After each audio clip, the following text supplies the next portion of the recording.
नमस्कार दोस्तों, मेरे चैनल शिव भक्ति में आपका स्वागत है। क्या आप जानते हैं शिव और लड्डू गोपाल की सेवा में किन सामग्री का प्रयोग करना चाहिए? अगर आप नहीं जानते हैं तो इस वीडियो को कृपया करके पूरा देखें। धन्यवाद। क्या मिलता है? इनके अभिषेक करने से आत्म शुद्धि होती है। आपके पूजा क्रम को खंडित करने के लिए ही अगरबत्ती का इजाद हुआ, ये समझ लो। पहली बात तो अगर शास्त्रीय शब्द ही नहीं है, इसलिए धूप अवश्य जलाना चाहिए भगवान के आगे।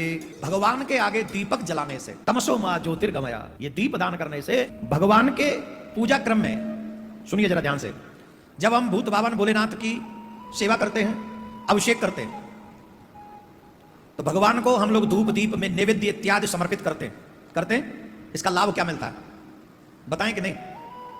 बता देंगे तो और भी ज्यादा करोगे। इसलिए हमारा मन है कि हर घर में भगवान के आगे दीपक जलना चाहिए, भोग लगना चाहिए। सुनिए इसका फल क्या होता है, हम बता रहे हैं आप सभी को, ध्यान से सुनिए। देवताओं को अभिषेक करने से आत्म शुद्धि होती है, हमारी आत्मा की शुद्ध होती है, आत्मा शुद्ध होती है। जो मनुष्य देवताओं का अभिषेक करते हैं, देवताओं का अभिषेक दो ही का अधिकांश होता है, रामकृष्ण नारायण एक ही है, शिव ये भी एक ही है, पर इनका भी अभिषेक होता है ना। तो इनके अभिषेक करने से आत्म शुद्धि होती है। गंध, जो हम लोग भगवान को गंध अर्पित करते हैं, उससे हमें पुण्य की प्राप्ति होती है। नैवेद्य अर्पण करने से व्यक्ति की आयु बढ़ती है।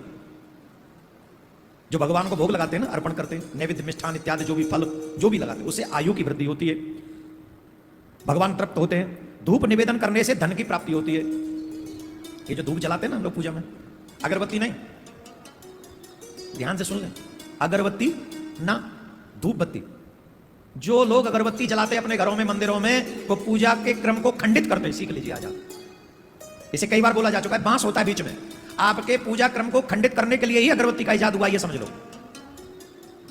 इसलिए अगरबत्ती ना जलाएं जिसमें बांस हो। अब बिना बांस के कोई अगरबत्ती बनाता हो तो आप देखो, लेकिन शास्त्रों में धूप बत्ती का वर्णन है, अगरबत्ती का नहीं है। पहली बात तो अगर शास्त्रीय शब्द ही नहीं है। अगर हम कहेंगे अगर तो बताइए पूजा क्रम में कहां आएगा ये? उसका नाम कर दिया अगरबत्ती। हमारे यहां तो अगर और मगर, अगर ऐसा कर लो तो, मगर ऐसा कर लो तो, अगरबत्ती कहां से आ गई? अगरबत्ती है तो मगरमत्ती भी होनी चाहिए।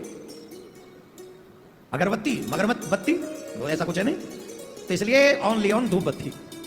तो हमें धूप अर्पण जब भगवान को करते हैं तो धूप अर्पण करने से धन की प्राप्ति होती है, इसलिए धूप अवश्य जलाना चाहिए भगवान के आगे। अब कई लोग धूप ऐसी जला देते कि मंदिर में आग लगा बैठते हैं। हाँ, वो कई इतने आलसी विवेकहीन व्यक्ति, बताओ हद होती है। धूप को कहां जला के चले गए? काट पे। अब क्या होगा? धूप बत्ती अगर काट पे जला दोगे तो जलते जलते नीचे आएगी, और नीचे आएगी तो फिर क्या होगा? तो केयरफुल तो रहना चाहिए ना।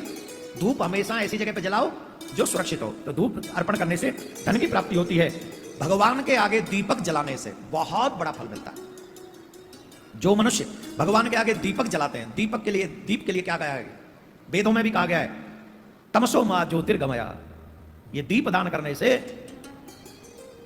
अज्ञान नष्ट होता है, ज्ञान की प्राप्ति होती है। दीपक के लिए कहा गया है, दीप ज्योति पर ब्रह्म दीप ज्योति जनार्दन, दीपो में हरत पाप संध्या दीप नमोस्तुते। दीप ज्योति पर ब्रह्म, दीपो नारायण साक्षात, बहुत विशेषता है। इसलिए दीप दान अवश्य करना चाहिए, उससे ज्ञान की प्राप्ति होती है। तांबूल, क्या तांबूल? तांबूल समझ गए? पान।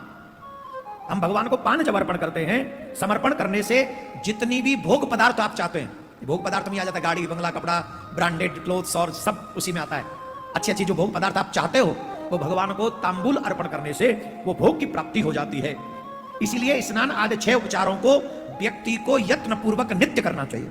स्नान नित्य करना चाहिए, स्नान के बाद भगवान की पूजा नित्य करनी चाहिए, भगवान का अभिषेक नित्य करना चाहिए। लड्डू गोपाल जी का आप करते हैं, गंध अर्पण चंदन इत्यादि से तिलक लगाना चाहिए, नैवेद्य अर्पण करनी चाहिए, फिर धूप जलाना चाहिए, फिर दीपक जलाना चाहिए, तांबूल अर्पण करना चाहिए, भोग लगाना चाहिए। ये क्रम करने से आपको हर चीज की प्राप्ति हो सकती है। पहले लोग इसी से प्रसन्न रहा करते थे। आजकल लोगों को ये सब क्यों नहीं मिलता है? क्योंकि करते ही नहीं है। आजकल या कल नहीं करेंगे। क्रम बनाओ, नित्य करो, और फिर देखो कैसे